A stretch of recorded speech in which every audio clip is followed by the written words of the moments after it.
Cet épisode a une distance de 7 km à un pace de 7 minutes 15.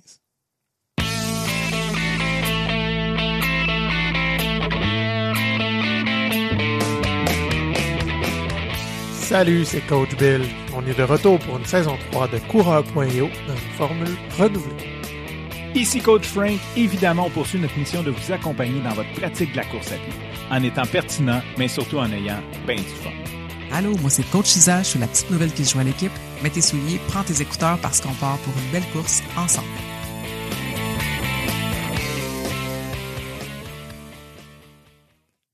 On a souvent parlé de l'importance d'avoir un coach ou d'être suivi ou d'avoir quelqu'un à qui on peut se référer, qui nous surveille, qui regarde qu'est-ce qu'on fait. On a souvent parlé des outils, des montres, de toutes les bébelles qu'on peut avoir au niveau de la course qui peuvent nous aider. Mais on n'a jamais pris le temps de parler d'un plan. C'est quoi un plan? Ça sert à quoi? En quoi ça peut être utile? Puis aujourd'hui, on voulait faire un épisode là-dessus pour décrire à quoi ça sert un plan de course, puis quand est-ce qu'on a besoin d'un plan de course. Mais avant toute chose, Coach Isa, as-tu couru cette semaine? Salut Coach Bill, oui j'ai couru cette semaine. Je suis allé courir aujourd'hui, puis depuis un bout, je suis blessé, donc je peux pas courir à mon goût, puis 2, il fait tellement chaud. Là aujourd'hui c'était frais, donc je suis allé courir un peu plus longtemps que les autres fois. C'était super frais dehors, pour vrai, c'était parfait comme journée. Puis toi Coach Bill, t'as-tu couru cette semaine? Oui, mais je vais te compter ma course de la semaine passée. Parce que j'étais en voyage à Puerto Plata. Puis moi, j'adore aller courir en voyage. Fait que j'ai fait 3 sorties même là-bas. Fait que j'ai laissé ma marque. J'ai mis ma punaise sur la carte mondiale en République dominicaine. Puis j'étais allé courir. J'ai sorti du resort. Puis j'étais allé même courir en ville. C'était un peu sketch des bouts, là. Tu sais, j'étais sur une espèce de trottoir là, qui est assez safe. C'est à côté d'un boulevard 4 voies où ça roulait assez vite. Mais il y a un moment donné, je courais, puis je me suis levé les yeux vraiment à la dernière minute parce qu'il y avait littéralement un fil électrique qui pendait à nu devant moi. Je l'ai évité comme de, je sais pas, un pied. Fait que ça a fait comme, oh shit, ok, c'est pas les mêmes normes que chez nous, là. C'est pas la même affaire. Fait que même sur ce trottoir-là, à un moment donné, c'est sur des buttes en gravier, à travers des maisons un peu en tôle, un peu tout croche, là. Je veux dire, on est bien chez nous, là. C'est pas la même chose. Il y a quand même beaucoup de pauvreté là-bas. Mais j'étais capable de faire une belle course puis justement visiter un peu plus la vibe locale qu'on voit pas quand on est sur le resort. On est vraiment dans une bulle, là. C'est fascinant. Moi qui me plaignais qu'il faisait chaud. Ah oui, il faisait chaud. Il faisait très chaud. Hey, je suis allé un matin très tôt, puis quand je suis revenu, mon gilet, je pense qu'il ne pouvait pas être plus lourd, mon gilet. Tellement il était trempe, là, à grandeur imbibée, là, il était vraiment lourd quand je l'ai enlevé, là. Après ça, c'est même pas rafraîchissant quand tu sautes dans la piscine parce qu'il fait tellement chaud que la piscine est comme à 94. C'est ça. C'est ça. T'en profites même pas. Mais j'ai profité de mes courses. Vraiment. Hey, avant de commencer, 2-3 petites choses que je voulais qu'on discute. Premièrement, merci à tout le monde pour les retours. Cette semaine, on a eu des retours par rapport à l'épisode solo de Coach Frank qui a été apprécié. On se demandait si c'était quelque chose que vous alliez apprécier. Puis avec les commentaires qu'on a eu, bien évidemment, moi et Coach Isa, on va se prêter au jeu aussi un jour. Hein? Je pense que ça vaut la peine de faire un épisode peut-être un peu plus intime comme ça puis de le faire avec vous. Et puis, le dernier épisode aussi sur les demoiselles qui était passablement plus long que les autres, puis déjà, même avant de l'écouter, là, il y a des gens qui étaient contents d'avoir un épisode long, puis d'en avoir pour des fois pour plus qu'une course à nous écouter, fait que merci de ces retours-là. Ensuite, il y a Élise qui vient de nous découvrir, puis qui nous a fait un super beau commentaire, qui nous disait qu'il est en train de se taper notre catalogue à rebours. Heureusement, il y a quand même une couple d'épisodes, fait qu'Élise, t'en as pour un petit bout, puis on va continuer d'en faire, fait que tu ne manqueras pas de coureur.io. Sinon, il y a Dominique qui nous a écrit, il nous a découvert récemment aussi, c'est ce qu'il nous disait, qui appréciait le contenu. Il nous a écrit un courriel, mais je pense qu'il voulait être sûr qu'on voit le message, fait qu'il nous a écrit aussi sur Facebook. Fait que on n'a pas manqué le message. Merci Dominique. Puis François Olivier, qui est un auditeur là, de longue date, qui nous écrit toujours des courriels super détaillés. Je l'apprécie, François Olivier. Des fois, c'est un peu long à répondre parce que je veux te faire une réponse qui fait du sens. J'ai pas le goût de te répondre 4 mots, dire merci, bye. Fait que souvent, c'est un peu plus long, mais continue de nous écrire quand tu as des commentaires sur des épisodes comme ça. Franchement, pour nous, c'est utile, puis ça nous guide pour la suite. Dernier petit point, il y a Coach Isaac qui a publié une photo avec le t-shirt coureur.io. Ça aussi, ça a généré des réactions. Il y a des gens qui disaient « Ah, cool, je veux un t-shirt comme ça.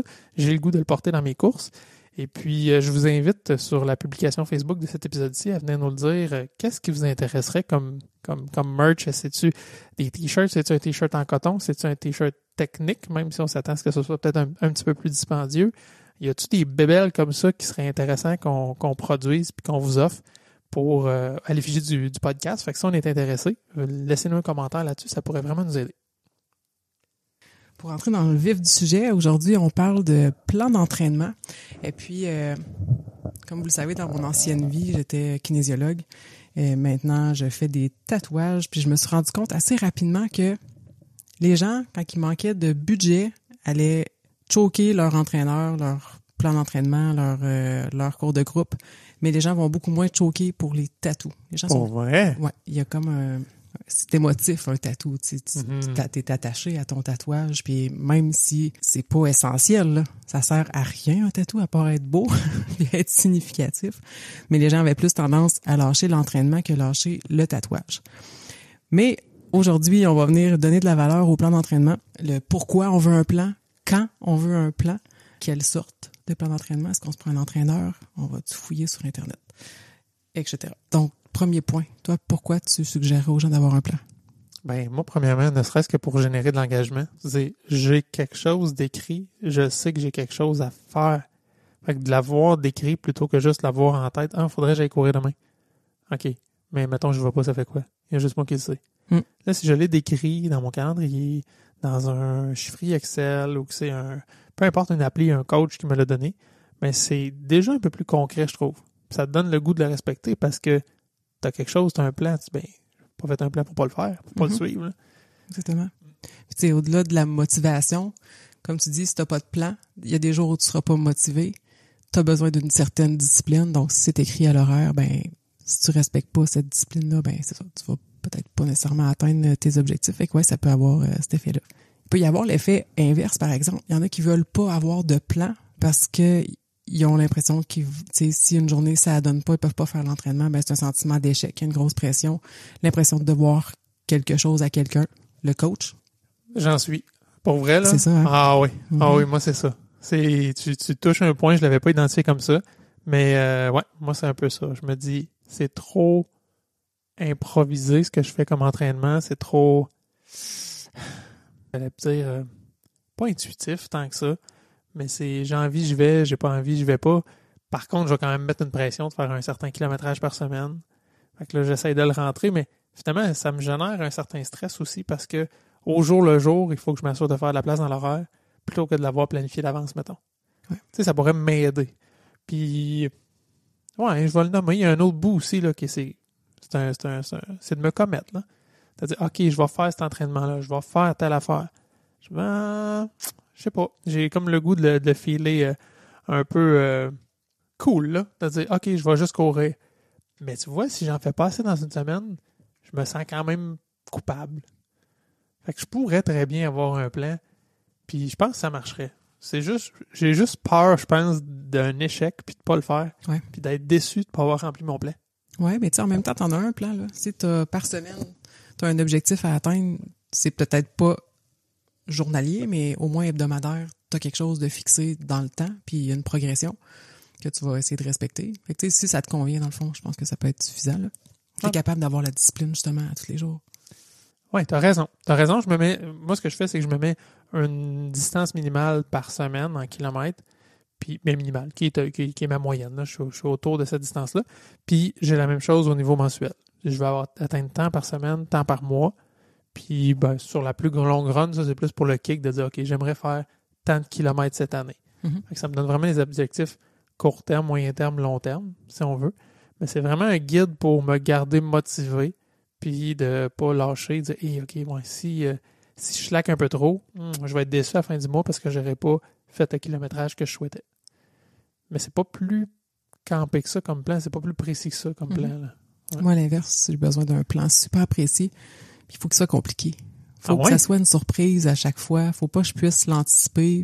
C'est pas juste bon, semaine prochaine, tu vas faire 4, 6, 8, 10. C'est trop plate. Okay. J'ai envie de déjouer ça puis de refaire le plan, dans le fond. Fait que ouais, je suis une de celles qui aime ça avoir des plans funky. Plus compliqué. Ouais, c'est ça. Faut que je me casse la tête un peu. Ben, tu vois, je voulais qu'on aille là, justement, de qu'est-ce qu'on met dans un plan de course, parce que souvent, on va entendre parler de la longue sortie du dimanche ou la longue sortie du week-end, qu'on va faire un peu plus lente, ben, beaucoup plus lente, puis qui va être plus longue. Là, on va bâtir de l'endurance. On peut mettre de l'intervalle, mais il y a plein de types d'intervalles qu'on peut mettre, que ce soit pour aller chercher, encore une fois, de la puissance ou travailler la capacité aérobie ou anaérobique. Il y a ce que je vais appeler des courses de remplissage.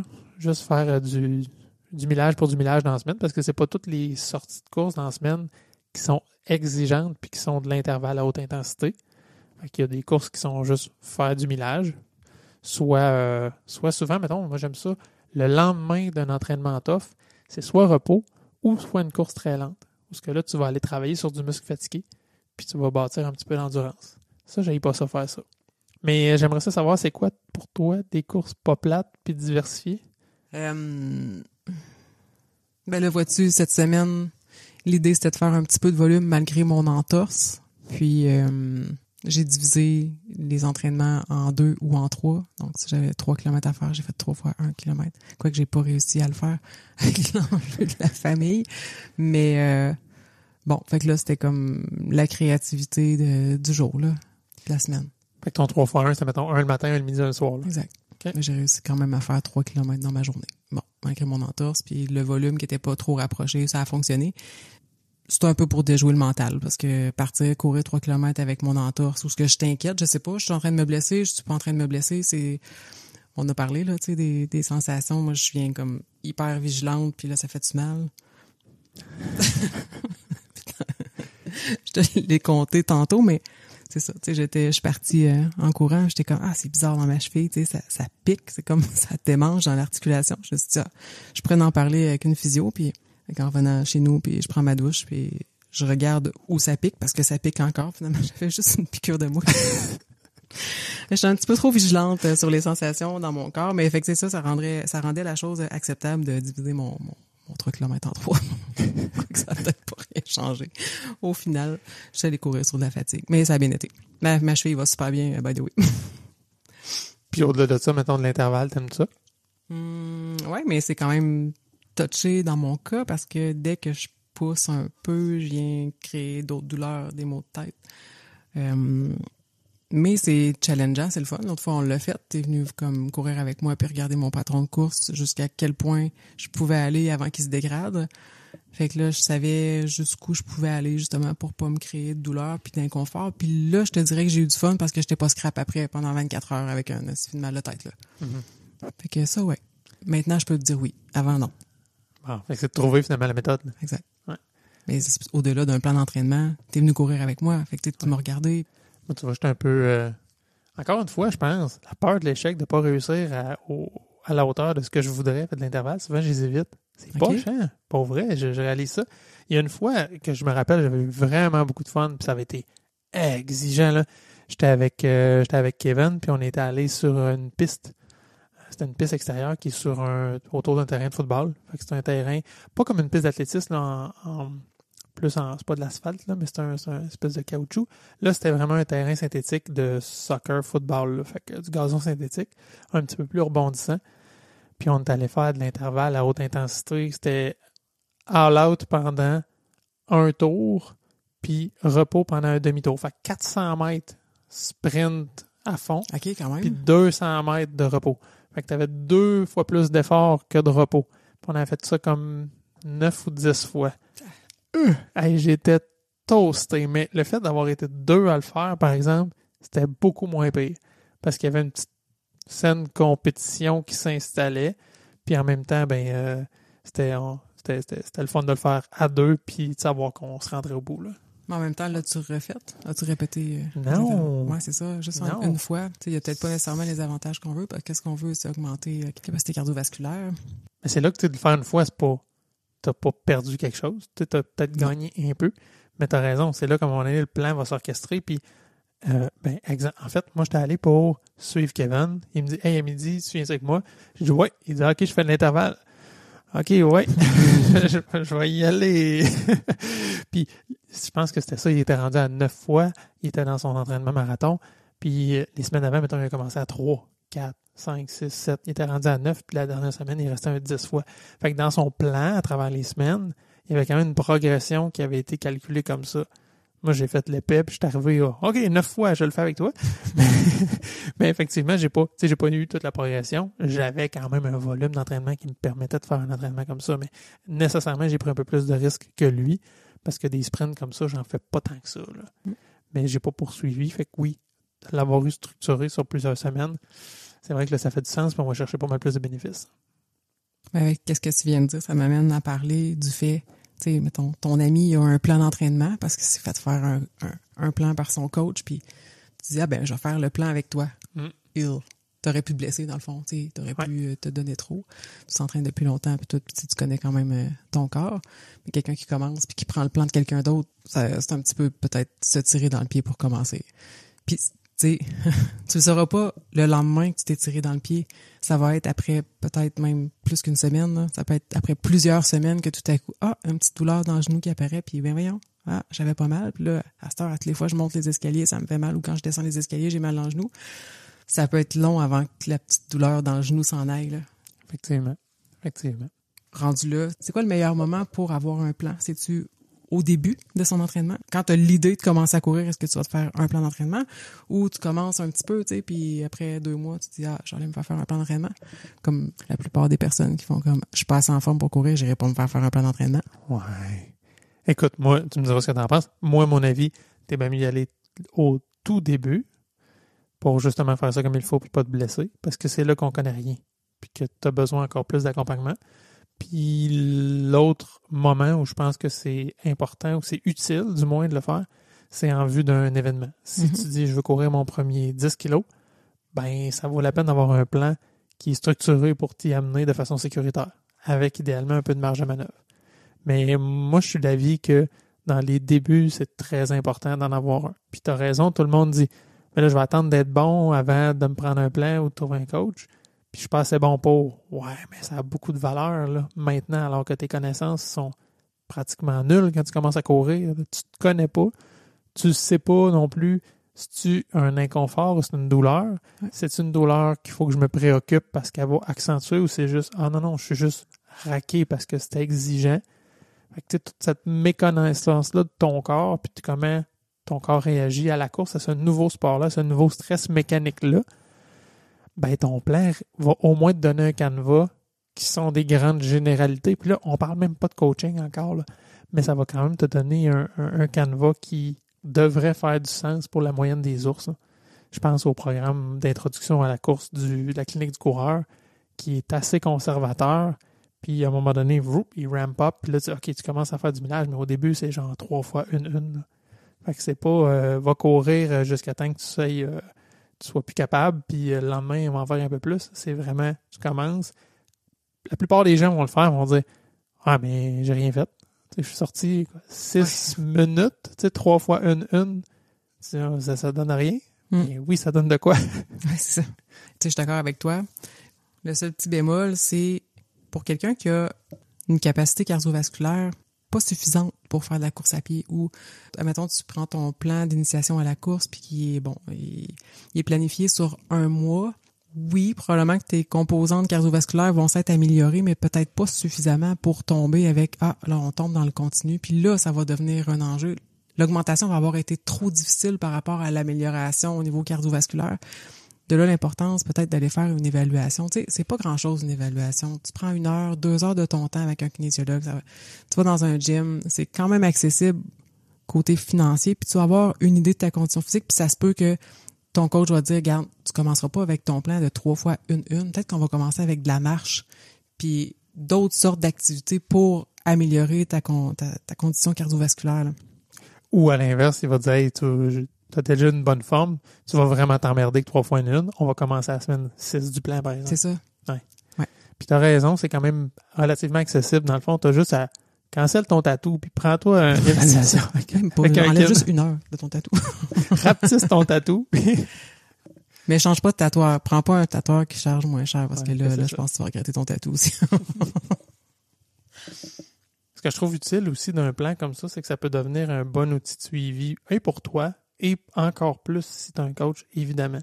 Si tu te souviens, même on a suivi des athlètes ensemble, pour pas les nommer les demoiselles, évidemment, où il y en avait des filles où c'était cool parce qu'il y avait le plan.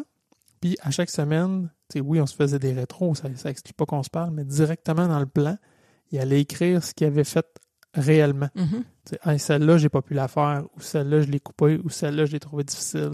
Fait que juste déjà dans ce canevas-là, ça donnait une outil de communication, un petit suivi.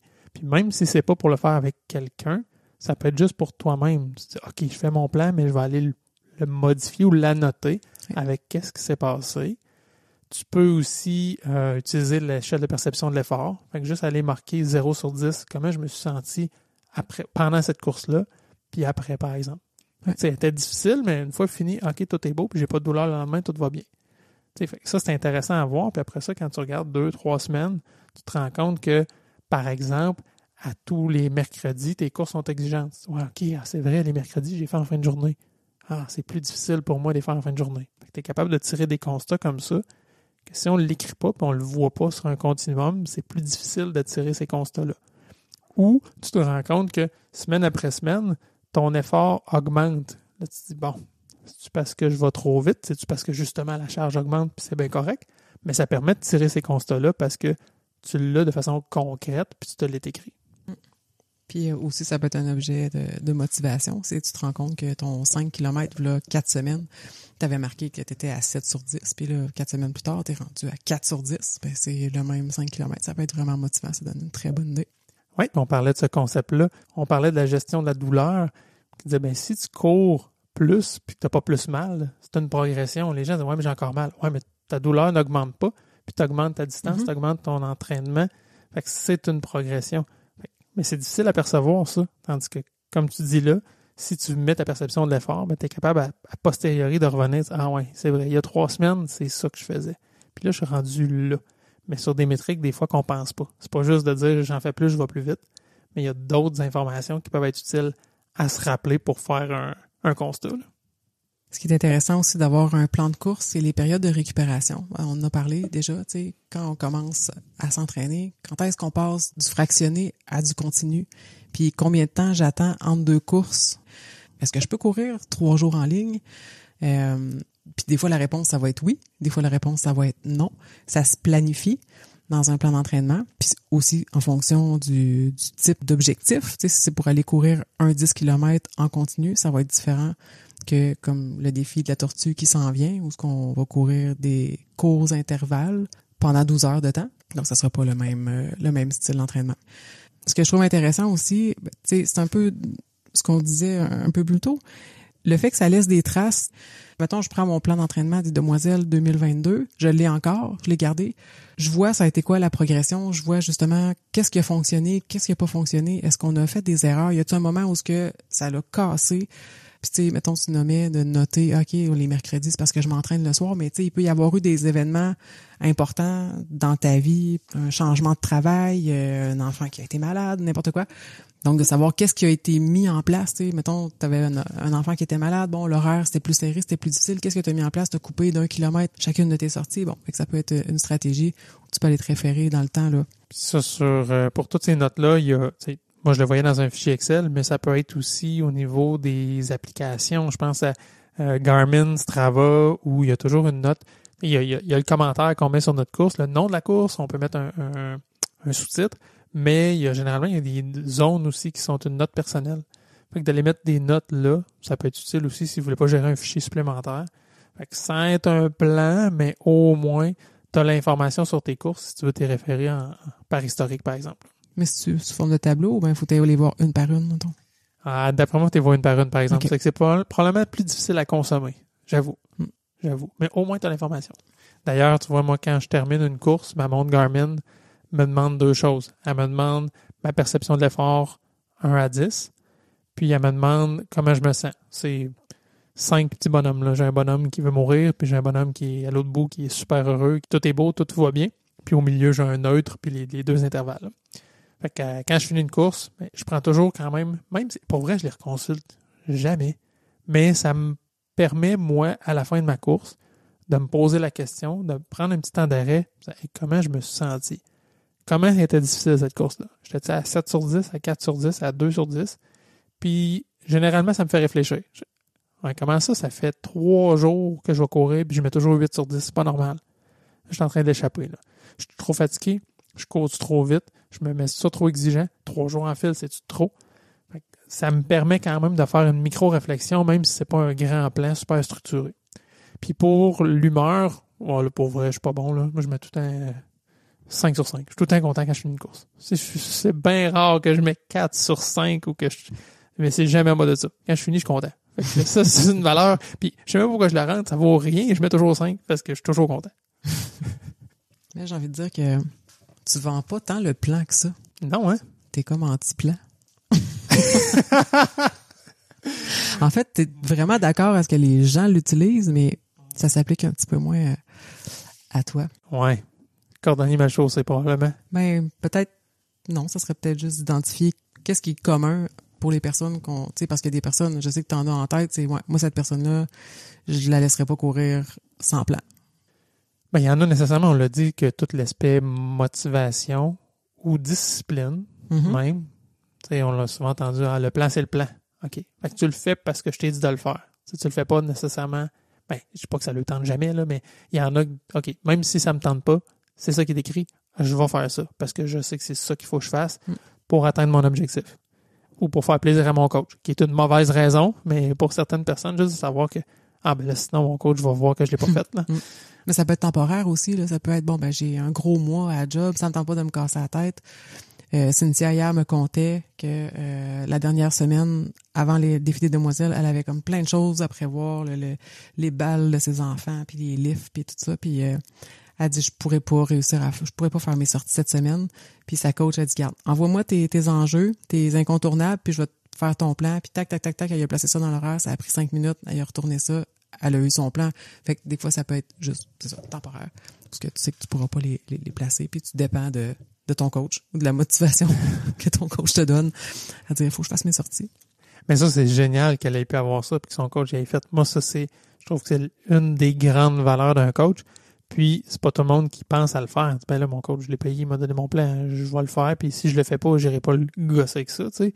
Mais au contraire, ça a beaucoup, beaucoup, beaucoup de valeur, ça, de dire, je pense pas le réussir. T'es bien mieux de dire ça que d'arriver à la fin de la semaine puis de dire, j'ai des défaites, puis je l'ai pas fait, puis à cause de ci, à cause de ça. Ouais, mais l'avoir ça avant, on aurait pu peut-être travailler à la logistique, ou, tu sais, ne serait-ce que t'enlèves une sortie, parce que ça rentre pas dans l'horaire, ben à la fin de la semaine, t'as pas le sentiment de culpabilité que t'as pas tout fait ton plan. On a changé le plan avant de l'échouer, puis tu finis, puis t'as tout fait ce qui était dans le plan. Ça fait quand même une différence. Puis tu sais, autant tantôt on a parlé d'aller suivre le plan de son ami, c'est peut-être pas tant une bonne idée.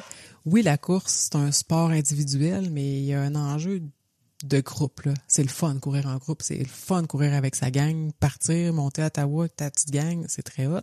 Fait que là, t'as envie de t'entraîner avec ta petite gang. Fait que t'as envie d'avoir pas mal le même plan que ta petite gang, tu sais. Je pense que c'est à considérer. Puis peut-être le prévoir, ça, tu sais, quand tu te fais faire un plan, tu te dis, on est 4, puis on a déjà tel volume, puis on a envie de courir tous ensemble. Oui, c'est sûr que ça se fait. Idéalement, il faut que tu sois de calibre assez similaire, mais ça se fait. Tu as tout à fait raison. Tant qu'à improviser, là, t'es mieux de le prévoir comme ça. Pour tout ce qui est fixation des objectifs, je trouve que le plan est un super outil. Et puis, ça permet justement de faire de la planification à rebours. Exemple, moi, je veux courir, t'as nommé Ottawa. Je veux faire Ottawa. OK, good. Ça veut dire que si tu veux faire un demi à Ottawa, moi, je te ferai un plan sur 16 semaines, par exemple. On va y aller smooth, mais on va partir que la semaine 16, c'est la course, puis on va y aller. On va reculer 4 mois à peu près, 16 semaines. OK, on va commencer ça, telle date. C'est ton plan spécifique. Ça ne veut pas dire que tu peux pas avoir un plan général d'entretien entre-temps, mais ton plan spécifique, il va être basé vraiment sur ton événement. Puis après ça, tout le reste va être bâti en conséquence pour avoir les bonnes semaines de repos, avoir les bonnes semaines de progression, avoir une progression qui est suffisante pour te rendre. Tu sais, si tu n'as jamais fait la distance, puis que tu as besoin justement de progresser ou d'augmenter ces distances-là, le plan va te permettre de le faire de façon sécuritaire. Moi, ce que j'aime aussi dans un plan, souvent les plans Canva, mettons, là, que tu vas télécharger sur Internet, je trouve qu'ils sont souvent serrés. Il est parfait, le plan. Fais ça, ça va. Si tu réussis à réaliser ce qui est écrit dedans, tu vas arriver. Mais il s'agit que tu aies une embûche une semaine. Je trouve que souvent, c'est difficile à adapter. Moi, j'ai une tendance souvent à avoir des plans qui sont un petit peu plus, je dirais pas agressifs, là, mais différents pour que se laisser de la marge de manœuvre. Que, OK, si on réussit pas ça, c'est pas grave, on coupe cette semaine-là pour laisser du repos, puis on est capable de gérer l'augmentation autrement ailleurs. Mais des plans, puis encore une fois, là, c'est la force d'un coach, évidemment, là, mais un plan Canva, je trouve que souvent, c'est... Je vais le nommer comme ça, là, mais mettons, première semaine, tu fais 5 kilos, l'autre tu fais 6, l'autre tu fais 7, l'autre tu fais 4 parce que tu as une semaine de repos, mais après ça, tu retombes 8, 9, 10, 6, Fait que tu sais, c'est trop théorique, disons, par exemple. Ça, je trouve que ça laisse moins place là, à une marge de manœuvre s'il arrive un événement. Puis rendu à l'événement, faut qu'il se passe quelque chose après l'événement. Est-ce qu'on arrête complètement? T'sais, on a parlé avec Dr. Kin, une récupération active, c'est pas mal plus efficace qu'une récupération sur le divan. T'sais. Passer 3 semaines sur le divan à se dire, bon, je vais attendre de récupérer. Ça pourrait être difficile de recommencer, mais combien de temps on arrête? Parce qu'il en faut une pause quand même. Quand est-ce qu'on recommence? Comment on recommence? C'est troublant, là, tu sais, venir faire je sais pas moi, ton premier demi-marathon. La semaine d'après, tu repars, puis tu vas faire juste 3 km. Tu fais, juste 3 km. Je suis désolée d'avoir dit ça. Faudrait pas des choses comme ça, mais tu sais, c'est un processus obligatoire, tu sais, c'est un processus nécessaire. Si tu veux pas te blesser, tu peux pas être toujours dans le tapis, là. Tu peux pas juste être en mode progression. Faut qu'il y ait des périodes de récupération. Autant à l'intérieur de tes semaines, de tes mois, de ton année, une fois que ton gros objectif est atteint. Oui, puis planifier la suite, tu as raison, c'est super important parce qu'il y a beaucoup de gens qui vont atteindre leur objectif. Puis le fait de les arrêter 2-3 semaines pour repos, sans prévoir une récupération active sur un autre sport, mais souvent, c'est que tu commences à te poser des questions. Là. Ben là, pourquoi je recommencerais? J'ai réussi ce que je voulais faire. Là, ça fait 2-3 semaines que je cours pas. Puis ça change rien à ma vie. Fait que d'avoir justement un focus du après dans ton plan, c'est intéressant. Je parlais tantôt des plans qu'on trouve sur Internet. J'étais pas maniaque de ces types de plans-là. Par contre, il y en a des Canva qui sont assez simples. Là, je parlais du plan de la clinique du coureur pour un débutant. Moi, j'y crois beaucoup. Je trouve qu'il fait du sens. Puis, il est assez conservateur. Il est prudent. Mais quand tu arrives dans d'autres types de plans, je trouve que ça dépend de ton niveau. C'est sûr que si tu es capable de bien lire, bien comprendre, mais c'est quand même difficile de le faire pour soi-même. Là. Mais un plan statique comme ça, par contre, c'est sûr que maintenant, plusieurs montres vont faire des plans qui vont être adaptatifs. Garmin, par exemple, va te bâtir ton plan marathon. Puis si tu sautes une sortie, ben ta montre, elle le sait. T'sais, versus un plan sur un Excel, ça ne s'adaptera pas. Mais ta montre va savoir que tu n'as pas fait la sortie ou que tu n'as pas fait la sortie qui était prévue. Puis il y a des plans qui vont être capables de s'ajuster automatique. Si tu as fait une sortie, par exemple, ta journée qui était prévue pour repos, ben le lendemain, il t'en proposera pas alors qu'il y en avait une. Ou si tu as fait pas assez long, ben là, il va calculer que tu manques de charge dans ta semaine, puis il va rallonger, par exemple, d'autres courses. Ça, il y a quand même quelque chose qui a évolué de ce côté-là. Puis ça a été accentué dans les applications avec toute l'intelligence artificielle. Il y a vraiment des applications de planif avec de l'intelligence artificielle qui vont pousser le plan, là, puis là, il va être vraiment adaptatif, puis tu peux mettre de la rétro, justement, avec ta perception de l'effort, ils vont te poser des questions, puis après ça, ben là, ça donne une adaptation qui est quand même pas mal plus intéressante, mais si tu veux mon avis, ça vaut pas un coach qui te parle puis qui regarde qu'est-ce qui se passe, là. Mais tu sais, c'est ça, rendu là, c'est parce que tu as un coach, tu pas une intelligence artificielle, mais si tu compares avec un plan que tu es allé prendre dans un livre ou sur Internet, tu n'as pas de coach, ça peut être quand même cool d'avoir l'application qui vient te dire au fur et à mesure quoi changer en s'adaptant avec qu'est-ce que tu as fait, qu'est-ce qui s'est passé. Puis on a parlé les montres, mettons la récupération que ta montre te dit, c'est basé sur quoi?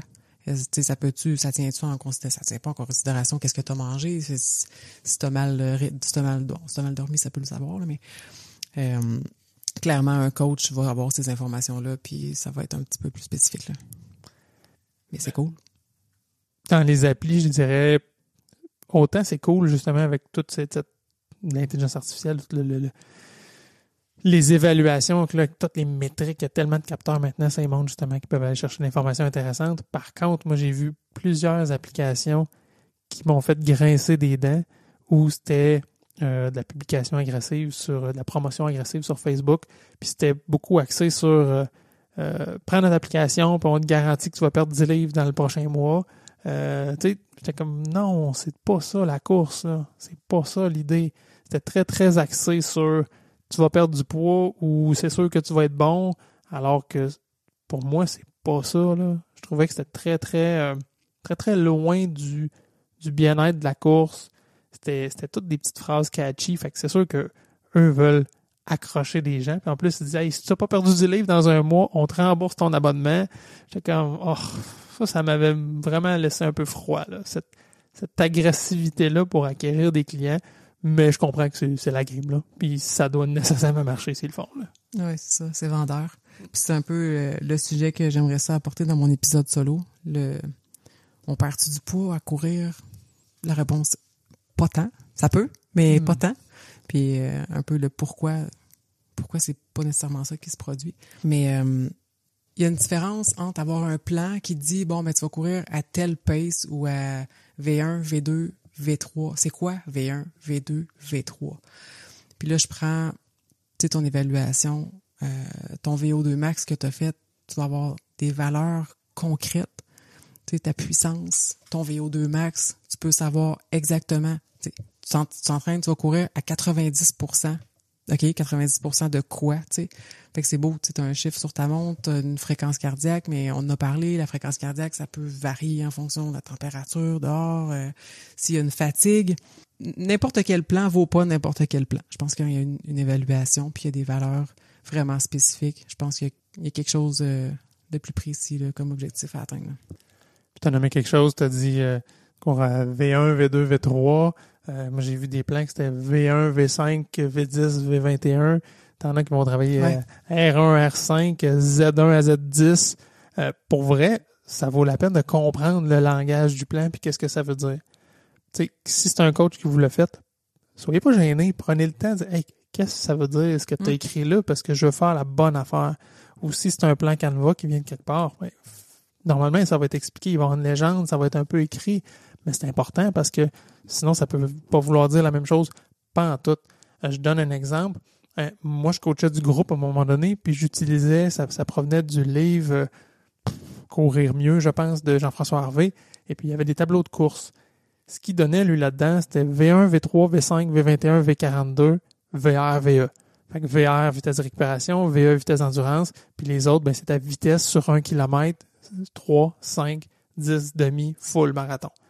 Ce que je trouvais intéressant de cette méthode-là, c'est que tu n'as pas besoin de courir un marathon pour avoir ta vitesse de marathon. Ce qu'on faisait, c'est, souvent je demandais aux gens, est-ce que tu as ton meilleur 5 kilos? Un événement que tu as fait récemment où tu t'es poussé à fond, parfait, ton 5 kilos, tu le fais en 32 minutes, on va chercher dans le tableau, V5, mon V5 à 32 minutes, puis après ça, je prenais la ligne qui me donnait de façon dérivée un V1, V3, V5, V10 jusqu'à V42, par exemple. Fait que je pouvais programmer la personne, dire, tu vas aller faire 6 km à vitesse marathon, à V42. Même si tu n'as même pas l'intention d'en courir un, c'est pas important. Mais ça me donne quand même des vitesses distinctives, puis je sais que la personne, elle s'entraîne au bon rythme, par exemple. Tu peux, par contre, là, je suis arrivé à un moment donné, j'ai dit ça à quelqu'un, tu vas aller courir en V5 ou en V1, tiens. Je vais courir en V1. Mais dans la méthode qui est de V1 à V5, V1, c'est super slow, puis V5, t'es à bout. Alors que moi, c'était l'inverse. À V1, c'est ta vitesse sur 1 km si tu n'avais qu'un seul kilomètre à courir. Là, tu es à fond là, à côté. Là. Si c'est pas clair ce que tu fais, tu es en train de complètement faire l'inverse de ce qui est prévu dans ton programme, dans ton plan. Fait que de comprendre la notation, c'est super important. T'en as en plus qui vont noter souvent ce que j'ai vu. Du V, ça va. Quand tu tombes dans des Z, c'est pas garanti. Il y en a qui vont mettre en vitesse du Z, mais souvent, ça va être des zones de fréquence cardiaque. Fait que le but, c'est pas de t'entraîner à une vitesse cible, mais t'entraîner à une fréquence cardiaque cible. Encore une fois, comme tu as dit, si tu ne connais pas tes zones cardiaques, ça donne absolument rien. Mais c'est à cause, tu sais aussi, ta fréquence cardiaque, l'idée, c'est que ça veut représenter un pourcentage. Mais quelqu'un peut être capable de s'entraîner à 80% de son VO2 max pendant 30 minutes, puis une autre personne, ça va être juste à 50%, mais les fréquences cardiaques seront pas les mêmes. Fait que de t'entraîner dans une zone, ça peut fonctionner pour une personne qui est dans la moyenne, mais si toi, tes fréquences cardiaques sont plus élevées parce que toi, tu t'entraînes à 80% de ta VO2 max, ben ça fonctionnera pas. Tu vas pas atteindre les objectifs qui sont visés par le plan d'entraînement. Fait que c'est important d'aller valider ces informations-là là, avant. Absolument. Puis moi, l'autre façon que j'ai déjà faite aussi, sans aller avec une vitesse ni avec une fréquence cardiaque, c'est d'y aller encore une fois avec la perception de l'effort. Je veux que tu cours 3 km à 6 sur 10, par exemple. Fait que je te donne pas de vitesse. Il y en a que ça perturbe, par exemple. Ça, j'ai compris ça, là. Il y en a que ça dérange. Ouais, mais à peu près quelle vitesse? Et 6 sur 10? Comment tu te sens, 6 sur 10? Ouais, je suis pas sûr. Tu peux quand même me donner une vitesse cible? Bon, OK. On va estimer quelque chose. Je vais te donner quelque chose. Mais je veux que tu sois honnête. Par exemple, à la fin, mettons que je te dis de le courir à 6,45. Puis tu dis, hey, j'étais pas à 6 sur 10 pendant tout. J'étais à 8,5. Bon, OK, parfait. On va réajuster. Puis je pourrais te donner des vitesses cibles pour ton 6, mais il y en a qui, ça les instabilise d'arriver avec une perception de l'effort, surtout s'ils n'ont jamais travaillé comme ça. Puis tu sais, ça me fait penser, il y a différents types de plans parce que tu sais, tu peux proposer comme plan juste une semaine. Tu peux proposer une séance. On va essayer ça. Puis après ça, on va voir si ça fait mal encore demain. Tu peux planifier jusqu'à ton prochain objectif qui est dans 8 semaines, mais tu peux planifier ton année aussi, puis tu peux planifier comme 3 ans d'avance, tu sais. Fait que c'est un peu ça aussi qu'il faut regarder. Qu'est-ce que tu veux comme plan? Tu veux-tu vraiment... T'as-tu un objectif à très, très, très long terme ou t'es dans le très, très, très court terme parce que t'as une blessure ou tu viens juste de commencer à courir puis ben on va y aller progressif puis vraiment adapté à ta condition à toi? Puis tu me fais penser que si c'est un plan qui est donné par un coach, toi qui aimes ça, des surprises puis qui veut pas voir tout le plan d'avance, ben tu lui dis à ton coach, donne-moi pas ça d'avance, ça donne rien que je le vois les 2-3 prochaines semaines. Donne-moi une semaine à la fois ou donne-moi une journée à la fois. Ce qui est c'est peut-être un peu moins soutenable, là, c'est dur, puis s'il te répond pas assez vite, tu vas manquer une sortie. mais quand même, fait que tu sais, oui, ça aussi, ça se demande, puis tu le dis, ben donne-moi pas trop d'avance. Puis tu as dit quelque chose. Des fois, on va faire une sortie test. Ben oui, mais fais ça. Hey, va essayer ça. Que ce soit pour un retour de blessure, que ce soit pour tester justement une perception de l'effort. J'aimerais ça que tu l'essayes plus vite, puis je pense que ce sera pas si pire. Mais c'est que le résultat de ce test-là va venir influencer tout le reste du plan. Fait que ça donne pas grand-chose de l'écrire d'avance. On veut le test, on veut le résultat, puis on va travailler avec ça. Fait que tu sais, on parlait de tester des choses. C'est pas obligé d'aller faire un test de VO2 max pour avoir de l'information. Des fois, ça va juste être de tester sur un 3 km, sur 5 km, tester des intervalles. Une capacité de récupération, ça prend combien de temps pour redescendre ta fréquence cardiaque en bas de 110 battements par minute, par exemple? Fait que c'est toutes des affaires qu'on peut venir évaluer là, dans une séance d'entraînement. Puis tu peux même ne pas t'en rendre compte. Ton coach va évaluer telle affaire et te le dira pas. Il va te dire fais telle affaire, telle affaire, telle affaire. Mais au final, on a plein d'informations pour bâtir le reste du plan. Je pense que c'est justement dans le dernier épisode qu'on en a parlé que des fois, là, on a l'air plein d'assurance, là, mais on essaye des affaires comme coach. Tu dis, ouais, va essayer ça. Ah oui, je suis sûr. Tu dis, bon, on verra. Ça se peut que ça marche pas tout. Mais c'est pas grave, on va avoir appris quelque chose. Ça marche pas. Parfait. On va essayer d'autres choses. Idéalement, tu veux pas essayer juste faire des essais. Tu veux, à un moment donné, réussir et que ça donne quelque chose. Mais tu sais, à un moment donné, avec le temps, là, on connaît nos tests qui valent la peine. Tu connais tes gens, puis d'habitude, là, on se trompe pas tant que ça. Ouais, c'est le double tranchant aussi des tests. Justement, tu fais un test de VO2 max. Mettons, moi, je décide de faire un test de VO2 max. C'est sûr que je vais vouloir utiliser ces valeurs-là, puis je vais dire, bon, ben, OK, on va faire purement théorique du 90% de ton VO2 max ou bien du 70%, puis on va vouloir utiliser une progression, tu sais, très théorique parce qu'on a des valeurs plus précises, solides, ouais, c'est ça. Mais je pense que d'y aller de façon intuitive, des fois, ça peut être encore plus payant parce que on a tout l'aspect émotionnel, l'aspect fatigue, l'aspect le quotidien. Ouais. Puis je pense que je l'ai pas nommé ça. Puis, oui, j'ai fait mon test de VO2 max. On va éventuellement faire un épisode avec Dr. Kin pour regarder les résultats. Qu'est-ce qu'on peut en tirer de ça? Qu'est-ce que ça donne? Je le fais pour moi, là, mais bon, on le fera en forme d'épisode parce que je pense qu'il y a quelque chose à retirer de ça, quelque chose d'intéressant. Et puis, au terme de mon test, puis là, on revient justement, là, tu disais que j'étais anti-plan depuis tantôt, que je le vendais pas tant que ça. Au terme de mon test, j'étais très satisfait de ce que ça m'a donné, de la valeur que ça m'a donné. J'étais au-dessus de mes attentes. Puis ce que ça a généré momentanément de la fierté, mais après ça, ce que ça m'a dit, ouais, je pense que j'ai un potentiel que je peux exploiter, que je n'exploite pas parce que j'ai pas un plan structuré. Puis ce qui me fait peur, c'est de perdre le plaisir de courir de façon intuitive si j'ai quelque chose de trop formel, de trop formaté. Fait que ce que je cherche, j'ai pas cherché encore. Ce que je cherche, c'est est-ce que je pourrais avoir un plan puis un coach qui serait capable de me programmer ça pour que j'aille chercher des bénéfices, que j'aille profiter justement de cette capacité cardio que j'ai là, mais sans perdre le côté de hey, à midi, ça me tente de sortir puis de faire 8 ou 6 ou 12 puis de le faire point, comme j'en ai envie.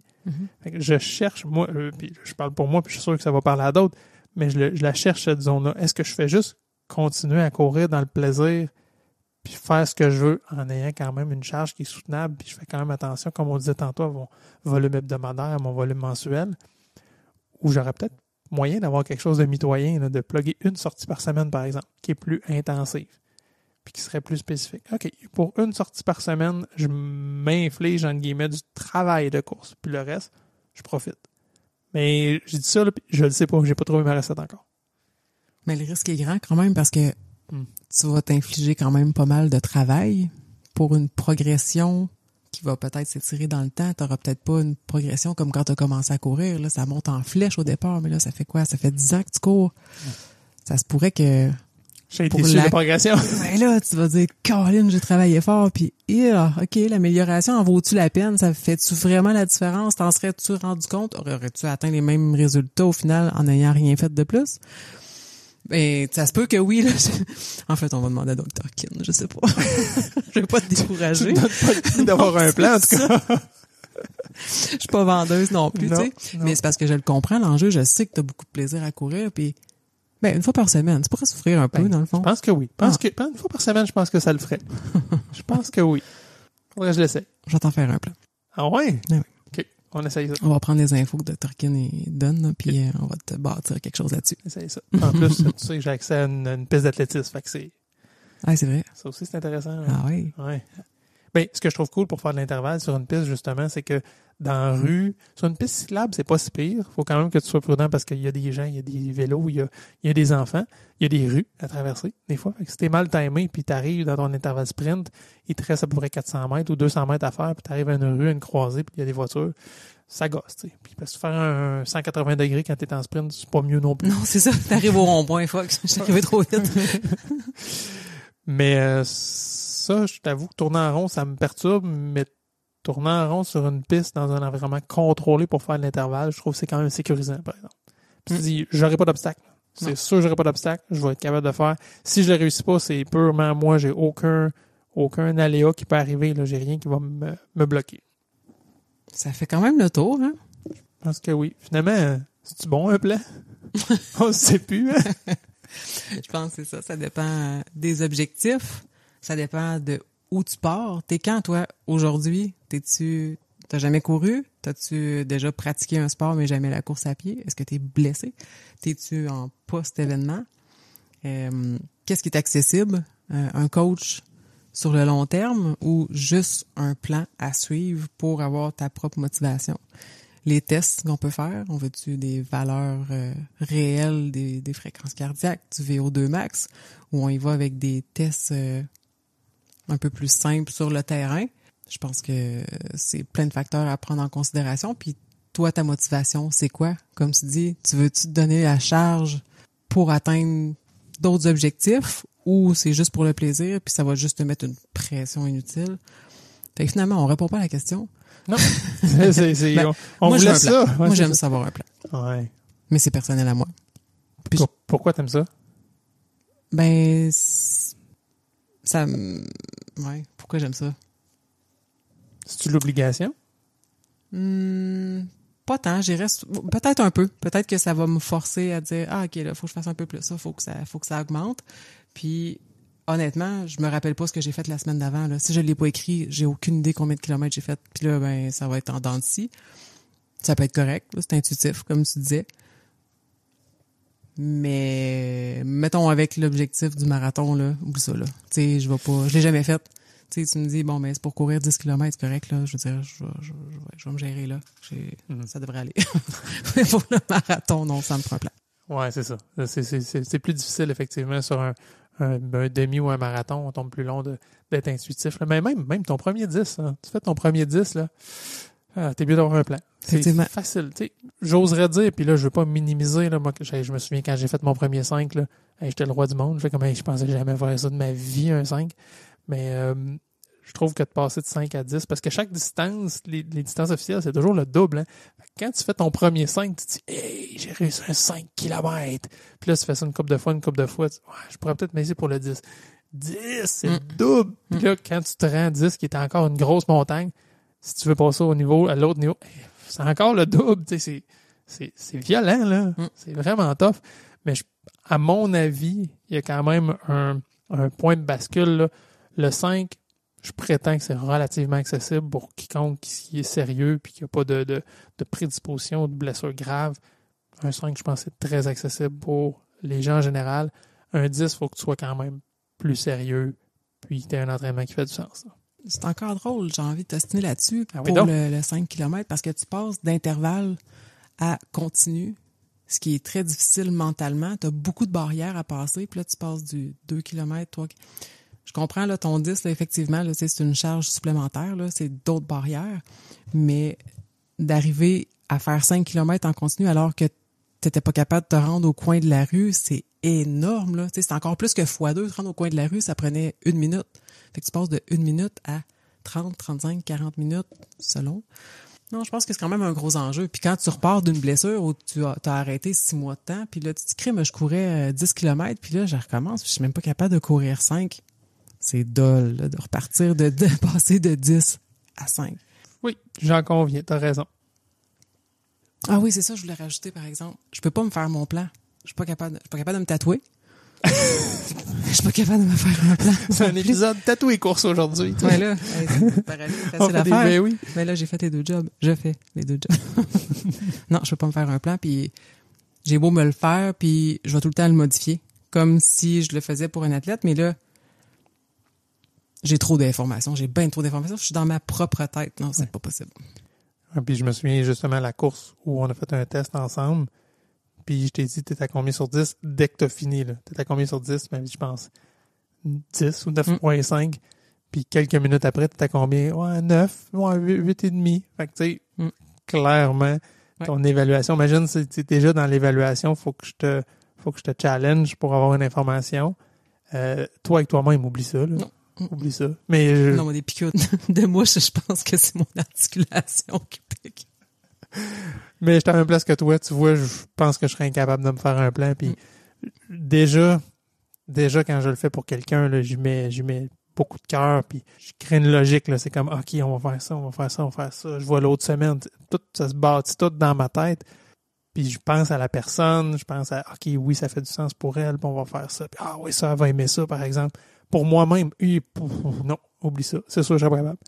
Je réfléchirais ben trop longtemps, ça finirait que je prendrais un plan Canva sur Internet, puis je serais déçu, puis je dirais, non, ça donne à rien, c'est pas ça que je voulais. Non, c'est ça. Puis je le trouverais trop rigide. Fait que, tu sais, non, clairement, moi, si je vais avec un plan, on va prendre quelqu'un pour me le faire. Ouais, fait que ça fait un bon tour. Là-dessus, t'as-tu une plug pour nos auditeurs? Eh oui. Puis ça, c'est la mienne, c'est pour toi qui me la donne. Une vraie plug, Coach Isa. Je vais plugger mes caméras pour les jumeaux.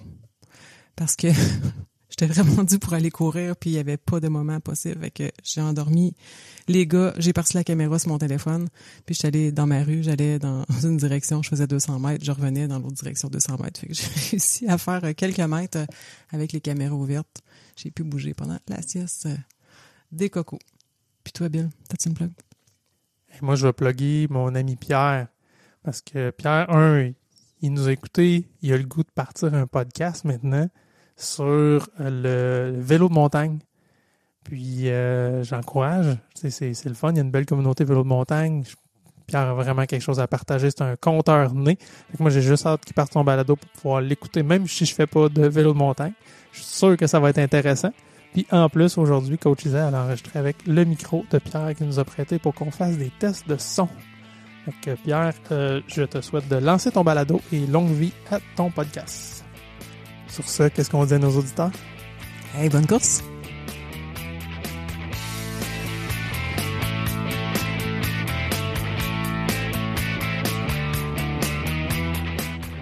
Ici Coach Frank. Avant de vous quitter, si vous avez aimé cet épisode, une bonne façon de nous aider, c'est de partager cet épisode avec un ami. Bien sûr, vous inscrire au podcast, nous laisser un review 5 étoiles et un commentaire sur Apple Podcasts ou Spotify serait énormément apprécié. Hey guys, like and subscribe.